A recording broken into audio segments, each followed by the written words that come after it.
Assalamualaikum warahmatullahi wabarakatuh.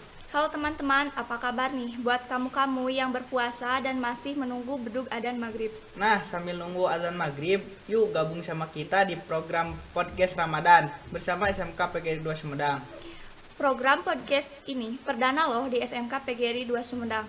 Dan mohon doanya semoga kita dapat terus berkarya untuk kemajuan SMK PGRI 2 Sumedang, khususnya dan umumnya bagi masyarakat yang mungkin membutuhkan informasi yang akan kita bahas bareng-bareng.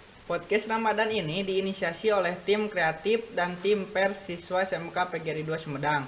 Saya Eprian Dewi Arofatur Rijal dan rekan saya Reisa Deliani. Selama beberapa waktu ke depan, kita akan menemani kalian di bulan puasa yang penuh berkah ini. Jangan lupa klik subscribe, like, dan nyalakan loncengnya. Dan follow juga Instagram kita @smkpgri2_Sumedang. Akun TikTok kita @smkpgri2 Sumedang. Episode kedua kita sangat spesial dan sangat luar biasa. Kita diberi kesempatan untuk menghadirkan guru atau narasumber yang luar biasa. Pasti deh, semua warga PGRI 2 sudah kenal sama narasumber kita kali ini. Ya, siapa lagi kalau bukan Ibu Diana Nurmalinda SAG.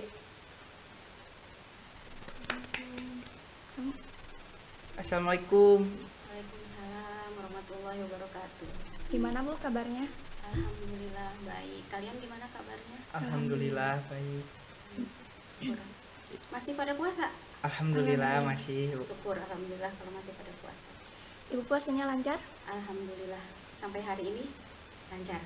Alhamdulillah. Nah, hari ini apa nih Bu yang akan kita bahas? Untuk pertemuan kali ini Ibu akan membahas mengenai tata cara berpakaian yang baik menurut Islam. Wah, materinya bagus nih. Pasti yang di rumah penasaran dan makin menunggu-nunggu materi dari narasumber kita. Langsung saja kita persilahkan Ibu Diana untuk memberikan materinya. Assalamualaikum warahmatullahi wabarakatuh. Waalaikumsalam warahmatullahi wabarakatuh. Alhamdulillah pada kesempatan kali ini kita bisa bertemu untuk membahas mengenai tata cara berpakaian yang baik menurut ajaran Islam. Manusia adalah makhluk Allah SWT yang terbaik dibandingkan ciptaan Allah yang lainnya. Kenapa? Karena manusia dikaruniai akal pikiran oleh Allah SWT. Manusia akan lebih bermartabat apabila mampu melindungi dirinya dengan iman dan amal soleh, sehingga akan lebih mulia di mata Allah SWT maupun sesamanya, begitu pula sebaliknya. Islam adalah agama yang sempurna, yang ajarannya mencakup seluruh aspek kehidupan manusia. Ajaran Islam mengatur semua urusan manusia agar terwujud kehidupan yang nyaman, aman, dan damai. Dalam hal berbusana, Islam mengajarkan bahwa busana memiliki fungsi utama, yaitu sebagai penutup aurat. Selain fungsi-fungsi yang lain seperti yang pertama yaitu sebagai hiasan, yang kedua penahan rasa panas atau untuk melindungi diri kita dari rasa panas atau hawa dingin. Dengan demikian, maka bagi orang-orang yang beriman, busana adalah sesuatu yang sangat penting untuk diperhatikan, terutama bagi kalangan perempuan. Baik laki-laki maupun perempuan boleh berhias, boleh berdandan, tapi ada batas-batasnya. Tidak boleh berlebihan dan tidak boleh terlalu dieksplor. Ya, jadi sebisanya atau sedemikian rupanya, sewajarnya saja.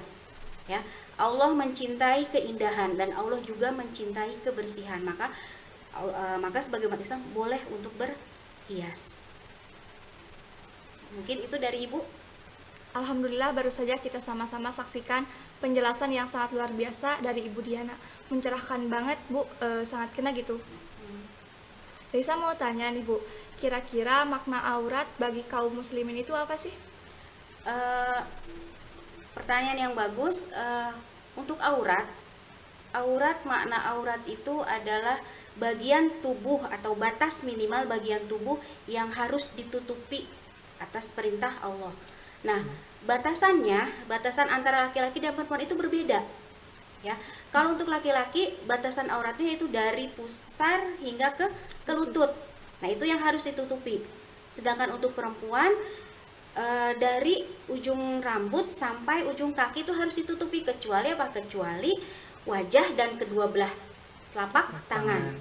Ya, makanya kalau untuk perempuan itu untuk kaki juga harus ditutupi dengan menggunakan kaos kaki. Ya. Nah, itu. Terus Bu, saya pernah dengar waktu Iya. di SMP nih, apa maksud berpakaian tapi telanjang? Nah, untuk berpakaian tapi telanjang ini adalah untuk perempuan, ya. Jadi sekarang ini kan banyak perempuan-perempuan yang berpakaiannya itu sangat luar biasa sekali, ya, sangat luar biasa sekali. Di sini artinya agak sedikit terbuka, ya. Jadi mereka berpakaian, tetapi sebagian dari anggota tubuhnya itu terlihat, ya, sebagian tubuhnya terlihat. Dari atas memang tertutup ya, tapi sangat tipis sehingga memperlihatkan bentuk lekuk tubuhnya. Bahkan pakaian yang digunakan itu sangat ketat. Ya, ada juga yang misalkan sebagian tubuhnya ditutup tapi sebagiannya lagi terbuka. Panjang bajunya tapi belahannya kelihatan. Nah, itu makanya yang disebut berpakaian tapi seperti telanjang. Kalau menurut Islam apa Bu fungsi pakaian?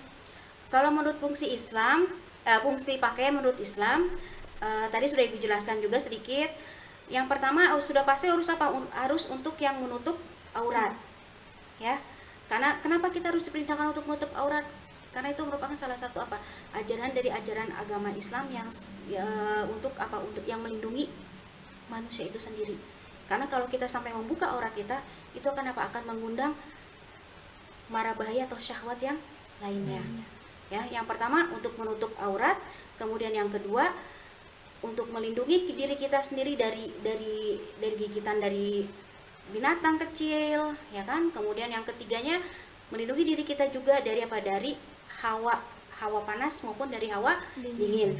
Kalau hawa dingin kan kita Kalau hawa dingin kita menutup aurat, menggunakan pakaian juga kan? Pakaian yang menggunakan misalkan kan jaket, ya kan? Atau menggunakan lagi yang lainnya sehingga kita menjadi nyaman, ya. Dan pakaian yang baik itu bukan pakaian yang harus baru, tapi yang penting bersih dan nyaman dipakai. Itu. Terus kalau ada berpakaian bagi laki-laki dan perempuan seperti apa Bu?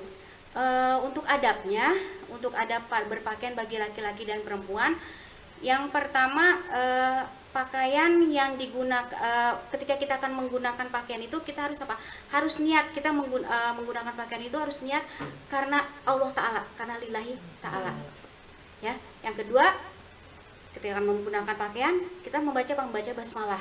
Kemudian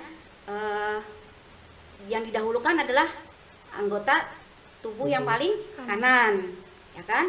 Nah, kemudian untuk membukanya yang didahulukan yaitu anggota paling kiri, ya. Nah, kemudian untuk laki-laki tidak boleh menggunakan pakaian dari sutra. Tapi kalau untuk perempuan boleh, ya, boleh menggunakan pakaian dari sutra. Kemudian yang pakaian yang digunakan juga yang menutup aurat, ya. Kemudian pakaian yang digunakan juga itu pakaian yang bersih sehingga ketika kita akan sholat pakaian itu bisa digunakan, ya. Yang selanjutnya disunahkan memilih pakaian yang berwarna putih.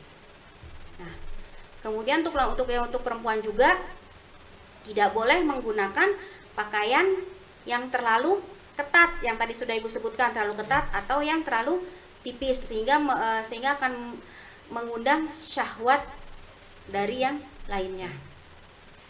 Nah, kan Bu Reisa perempuan. Ya.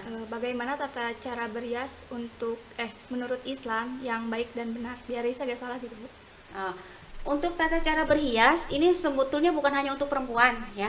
Untuk laki-laki juga boleh untuk berhias ya, tapi laki-laki ya harus berhiasnya harus sewajarnya ya. Laki-laki berdandan atau berhias sewajarnya sebagai laki-laki, pakaiannya pun harus seperti laki-laki, tidak boleh laki-laki berpakaian seperti perempuan ataupun sebaliknya perempuan berpakaian seperti laki-laki ya. Yang pertama itu tidak boleh memakai perhiasan yang berlebihan ya. Misalkan di jilbab, pakai jilbab tapi hiasannya itu banyak ya, misalkan di sini dipakai bros, di sini bros, di sini bros gitu ya, atau dipakaikan apa gitu ya. Kalau enggak misalkan pakai jilbabnya yang di model-model panjang sampai 2 meter, udah diputar-putar sehingga akhirnya sampai tidak bisa bergerak. Nah, ketika datang waktu sholat ya, yang harusnya sholat untuk membukanya repot. Jadi udahlah nanti aja lah sholatnya. Nah, ini yang salah. Karena apa? Jadi menggunakan jilbab tapi malah tidak sholat. Sedangkan sholat itu adalah hukumnya wajib untuk dilaksanakan ya. Kemudian boleh menggunakan wewangian. Itu untuk laki-laki ya, tetapi tidak boleh memakai wakiannya yang mengandung alkohol. Ya. Kemudian berhias sewajarnya. Ya. Kemudian boleh atau dianjurkan untuk apa? Memotong kuku. Kuku kita ini harus apa? Harus bersih. Tidak boleh apa? Tidak boleh kotor. Ya, harus bersih. Kemudian Eprian misalkan ada kumisnya, boleh dipelihara, tapi harus apa? Harus dirapikan. Ya kan? Harus dirapikan. Kemudian yang misalkan yang ada jenggotnya, boleh juga nggak apa-apa, tapi apa? Tetap harus rapi. Jangan dibiarkan tumbuh dengan sembarangan. Ya. Kemudian rambutnya harus apa? Harus rapi juga.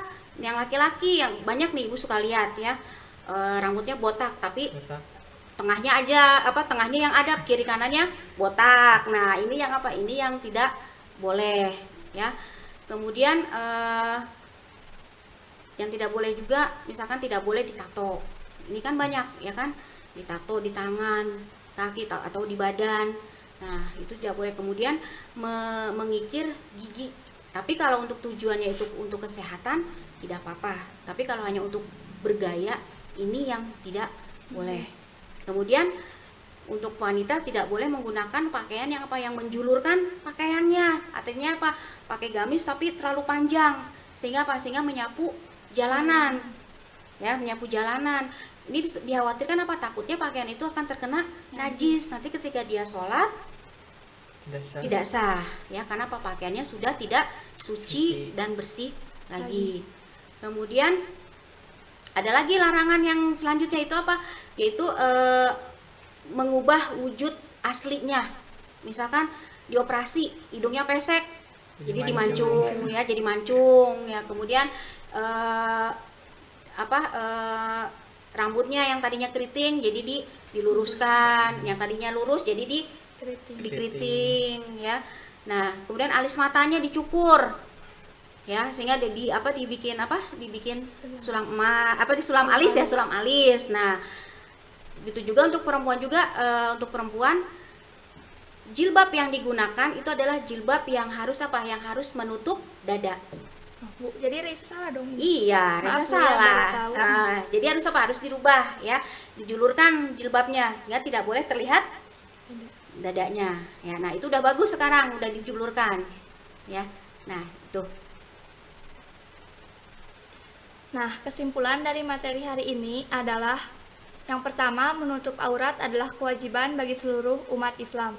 Yang kedua, kewajiban menutup aurat disyariatkan untuk kepentingan manusia itu sendiri sebagai wujud kasih sayang dan perhatian Allah Subhanahu wa taala terhadap kemaslahatan hambanya di muka bumi. Dan yang terakhir, kewajiban bagi kaum mukminin untuk mengenakan jilbab untuk menutup auratnya. Sampailah kita di ujung acara. Bu Diana, ada pesan-pesan untuk teman-teman di rumah? Pesan dari Ibu, manfaatkan atau pergunakan waktu Ramadan ini untuk Untuk meningkatkan amal ibadah kita dan meningkatkan pahala kita di bulan Ramadan, sehingga kita merubah diri kita menjadi yang lebih baik lagi. Luar biasa. Teman-teman, kita pamit undur diri. Semoga puasanya penuh berkah dan tetap disehatkan ya. Apabila terdapat kekeliruan dan kekurangan, kami mohon maaf. Sampai ketemu lagi di episode berikutnya. Saya Eprian Dwi Arafaturijal dan rekan saya Reisa Deliani pamit undur pamit diri. undur diri. Wassalamualaikum warahmatullahi wabarakatuh.